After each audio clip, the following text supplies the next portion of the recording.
enjoy the next presentation. Nice to meet the gentlemen. Thank you. Thank you. Hello, everybody. Well, I want to welcome you. I'm Mikel Pouw. I'm a butcher by profession, and I'm here locally from Amsterdam, and also being trained here in Amsterdam. And my passion for meat goes back through our whole family, and we really do our best to find always the best products for the chefs. And being educated in the Netherlands, it was very simple. It always was meat, potato, and lettuce. And the meat wasn't that great a quality, and it was very difficult to find better product. So I was lucky enough to meet a Japanese chef here in Amsterdam from the Okura Hotel, and he explained me about these Japanese cattle. And so I went to Japan, and I saw this Japanese cattle, but I wanted to import them, but this was not possible. So my search for this high-quality cattle, which are so curious, which they say they are being massaged, they say they listen to classical music, they say lots of these things. Is this all true, yes or no? This is what I wanted to find out. But in the end of the day, I couldn't import it, so I was on a stop. So in 1997, I find out that these cattle were also being bred in the United States. So 2 days later, I was on my way to the United States, to Oklahoma, and in the end, I imported my first 2 Wagyu cattle. Wagyu is my biggest passion. We've got lots of kinds of products, but Wagyu is my personal product, which I've done everything to be able to get this to the market. Mikel will be the first one in Europe. At that time, yeah, that's maybe something nice to say. That is that we were, in 1997, we were the first one to bring this product to the market. And I was being laughed at a lot because people were looking at the product and they say, this is way too fat, way too expensive. This can never be a business model, and who would like to eat fat like that? But people didn't understand the product at all because of the intramuscular fat and the different fatty acid style Wagyu has, is that it's much different from the cattle we know. And this means that the Wagyu has 2 unsaturated fats against 1 saturated fat, which makes actually the product much different. And in your body, it's way easier to digest. You can always see that it's Wagyu because the fat always melts at room temperature. So that's always the proof that you work with the real product. Well, in 2007, it was possible to get the product from Japan as well. And that's the time when we were, 2014 was the year that we could import the product to Europe. And that's when we started to promote the Japanese Wagyu. And we find out, actually, although we were already working for 15 years with Wagyu from Australia, from America, and from abroad, and we were also involved in breeding here in the Netherlands, because also Dutch farmers want to upgrade their products. And then we got the availability of the real thing from Japan. And since that period, we are still involved in breeding with Wagyus in the Netherlands. We promote that as well. But we really are very proud that we have this product now available in Europe. Bru mmer, I want to introduce him, please. He is working for us for very many years. He is a chef by profession, but he has learned everything about meat, and he is actually the only meat sommelier in the Netherlands, well, working for the Dutch at least. For a Dutch company, yeah. For a Dutch company. And because the Wagyu, you can utilize the cattle much better because of the intramuscular fat. That means that you got much more steaks or other barbecue style products from the meat than from other meats. And Rudiger is going to show you a chuck roll today, how this is prepared in Japan. And you will show. Please go ahead, Rudiger. Thank you. How a chuck roll? Chuck roll, normally we use it for bolognese, for minced meat or something like that, but it's a product with a high potential. So the chuck roll in total is around 20 kilos from a Japanese Wagyu. For example, from American Black Angus, they have around 10 kilos. So this is a bit different. What I found very interesting, very important, is a bit to talk about the grading from the Japanese Wagyu. You have A3, A4, A5, and 5+. But don't compare it with the marbling score from America, from Australia. It's a completely different story. I think the Japanese, they could be more proud about that. Because if you see the marbling, it's really fantastic. It's a nice piece of meat. But this is an A5 grade. But if the meat has not the right color, the fat is not white enough, not bright enough, then it goes automatically into the grade 4, so 1 down. I think this is a very important and interesting point. It is, yeah, they want to have the best quality, and if it doesn't match only 1 point, it goes down to a grade less. That makes sense. So if you purchase a Wagyu and there's written A4, it could be the quality of an A5, but not the color. I think this is a very important and interesting thing. Do you want to explain the grading list, or shall I do this? I don't understand you. Huh? Now it's better. Then you can start the cutting. Yeah, I start the cutting. Yes. So if you divide, so we purchased the chuck roll already from Japan divided, which is quite helpful, and you don't have a lot of lost and trimmings on that. So there is a big potential. So the chuck flap meat is one of my favorite cuts. It comes out of the chuck roll, and it's really a wonderful piece of meat for the yakiniku, for barbecue, and some other steaks as well. So there we have the chuck eye lock. There you can do also wonderful steaks from, and you can see that it smells already. And we have great steaks, but you can use it also for the yakiniku, and you can slice it on the slicer.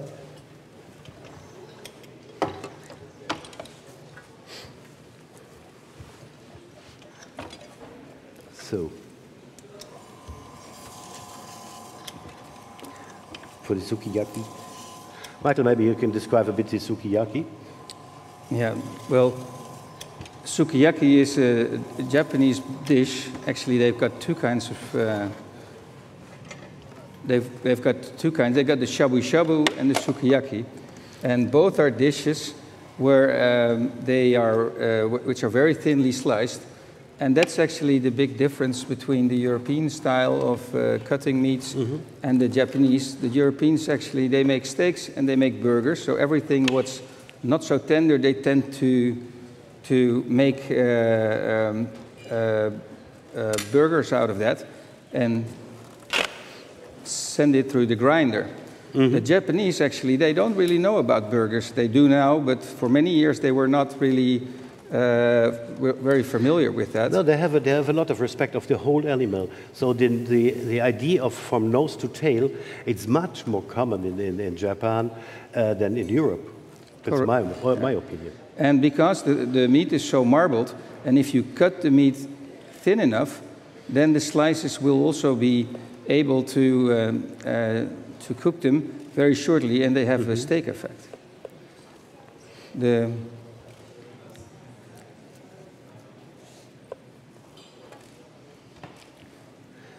So this is in my opinion, this is the cut of the year. This is the chuck flap meat or the teppanyaki cut, which is really a fantastic piece of meat, and you can find it in any animal and have a good breed and to have a successful item and a product. So this one.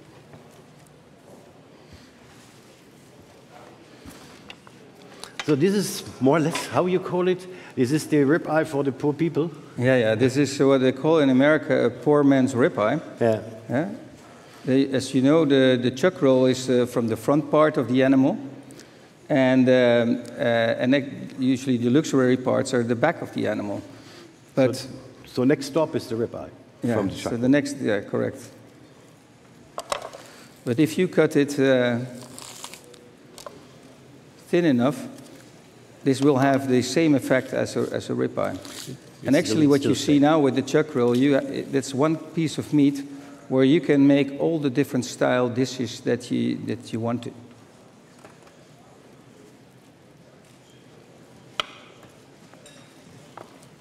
Because when Rudiger has cleaned the rib steak part now, you can tell that that it actually looks like the ribeye. Maybe you show it to the people. Yeah, well, I will.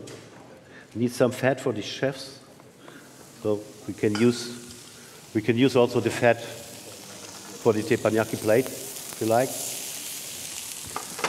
That's also the big advantage of using Wagyu. You don't need external fat. You can use their own fat. Yeah.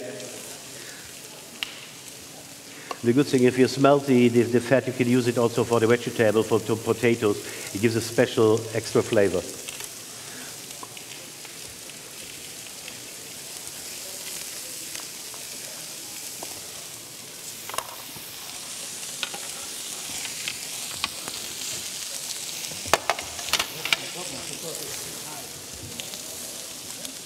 Japanese cattle, when they are growing up, actually, they go through 3 phases. First, they get born, and then they stay with their mother for the first 6 months, and then they only get the mother milk, and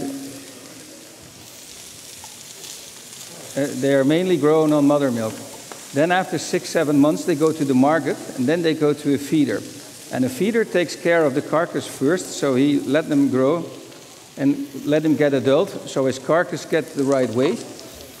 And when the carcass has the right size, then he starts feeding the cattle more intensively on a mixture of grains and grass and rice straw. And actually the rice straw is also a very important part because it helps to digest the other food a lot better.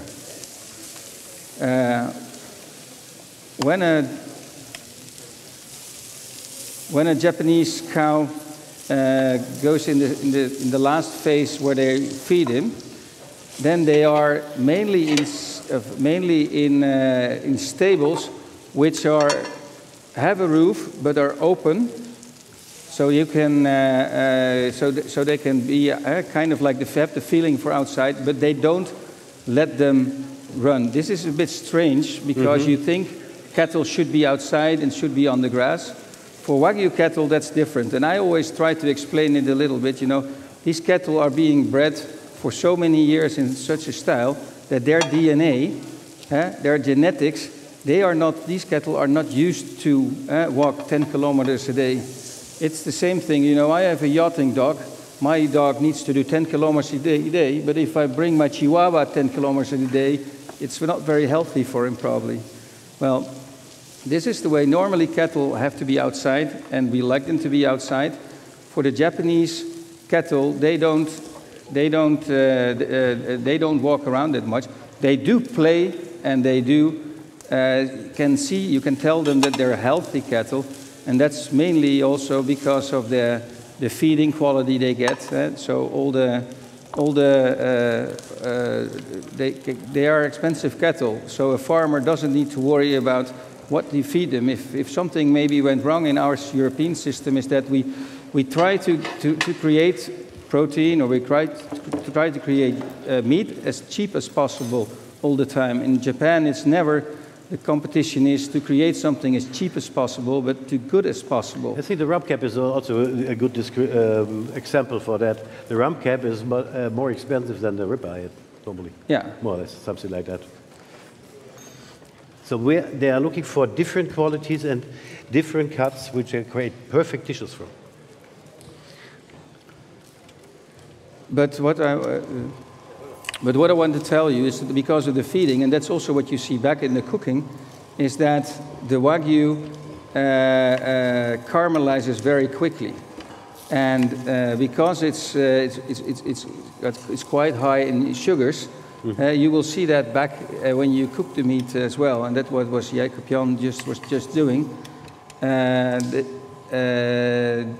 Normally, you always want to have high fire to high temperature to start, but for Wagyu, actually, you can do it on half the amount of power you have in your stove, and you still get this caramelization, which you like, because that is the most important thing about eating Wagyu.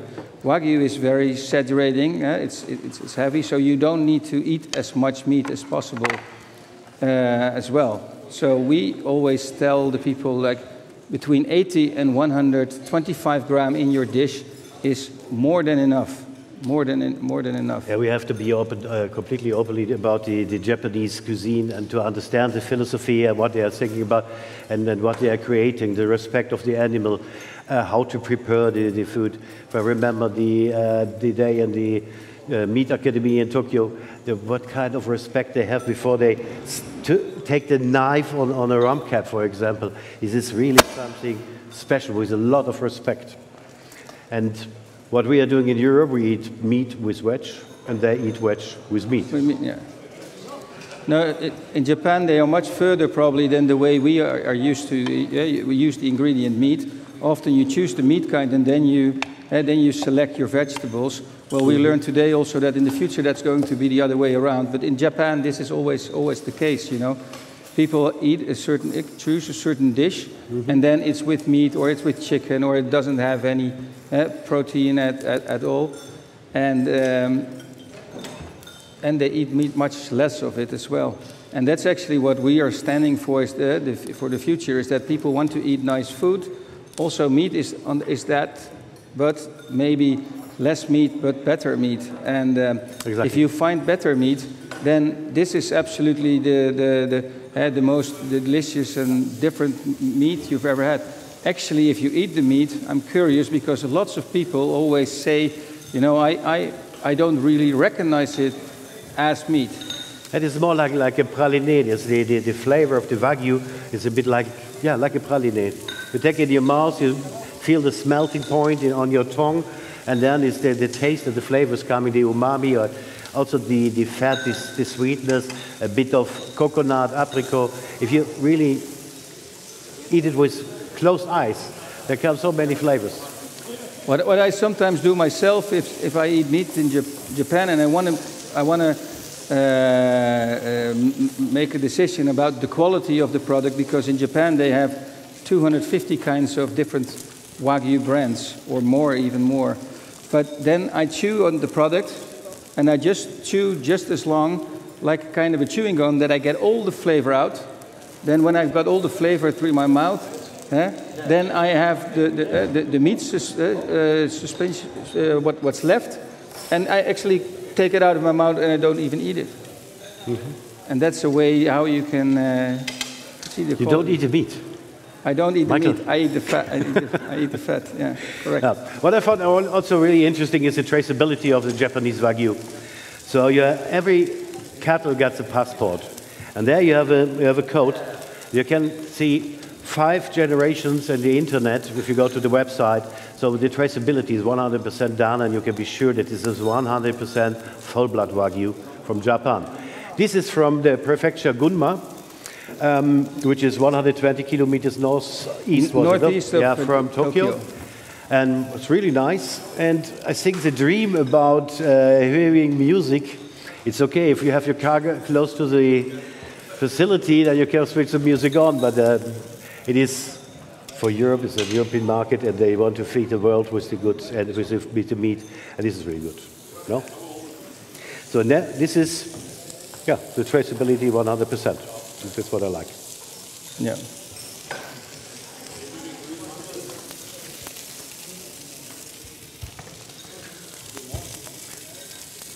So, Michael, so we have the shabu shabu, we have yakiniku, we have steak, so we can do a barbecue for everybody now.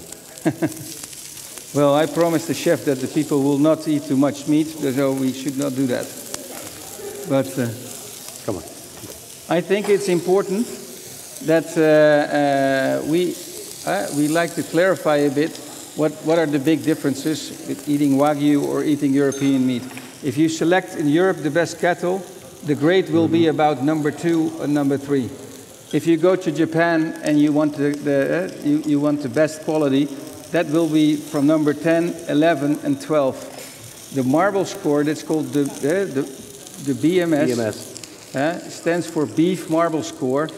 The case of a number 12, if you see that on the menu, I served only marble score 12, you know, start doubting a bit, because of all the cattle we get about 36 heads of these cattle every month. Maybe one is marble score 12, and sometimes we have 2 months no marble score 12. Marble score 12 is very rare, and actually they like it a lot for the Japanese dishes. So if you want to make a sukiyaki style of your dish, or you might want to make a shabu shabu, then marble score 10, 12 is absolutely, through 12 is absolutely the best. But if you want to give the people a steak experience, then lots of people say, okay, for me this is too fatty, and then you go to what we say it's A4 or A5, A3. I will explain what it is. We have A1 through A5, or first you have the decision whether the carcass is an A, or it's a B, or it's a C. This has to do with what the carcass looks like, how much fat it has on the outside, how muscular he is. The better he is, then it's an A. Many carcasses are in Japan have an A. Then he is being graded on the color of the meat and on the fat color of the meat. And if the fat color has a number 1 or number 2, then it scores a 5. If the meat color looks like this, then it's a 5. Does it look like that? Then it only scores a 1. But if you look to the fat color, they do the same. White is perfect, so it's a 5 again. Yellow is a 1. Then the third grade, what they do is the confirmation of the carcass. Does everything look right? If it looks perfect, then he gets a 5. But the last thing is the decision is the marbling.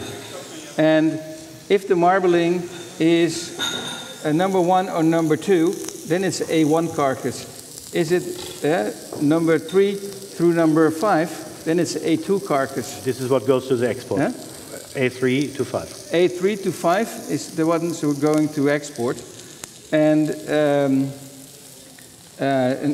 if one of the 4 scores is a 4, the full carcass downgrades to an A4. So in Japan, everything is to perfection. So everything needs to be right to get the score A5. And if one of the 4 grading decisions is a 4, then the full carcass goes to an A4. Well, I'm kind of curious. I think many people have had the chance now to try the product. Are there people in the audience who eat Wagyu for the first time and can tell their experience? Is this possible? Sorry. It's a question. Is there anyone who eats the Wagyu for the first time here? All experienced eaters. No. Huh? There must be money, yeah? Yeah. Okay.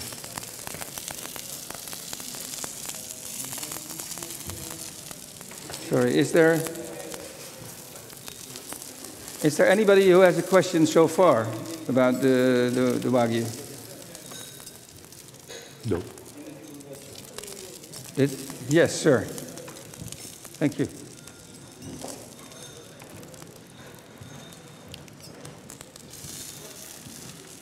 So regarding the different levels of the meat, like as you explained, number 5, number 12, etc., I think no one in our goods receiving department has this list all the time in the office. So how can we book you to teach our chefs, our staff, that we don't get food with the wrong Wagyu in our goods receiving department? I didn't hear your question. Can you hear me now better? Sorry, yes. sir? Can you hear me now better? Yeah. Okay.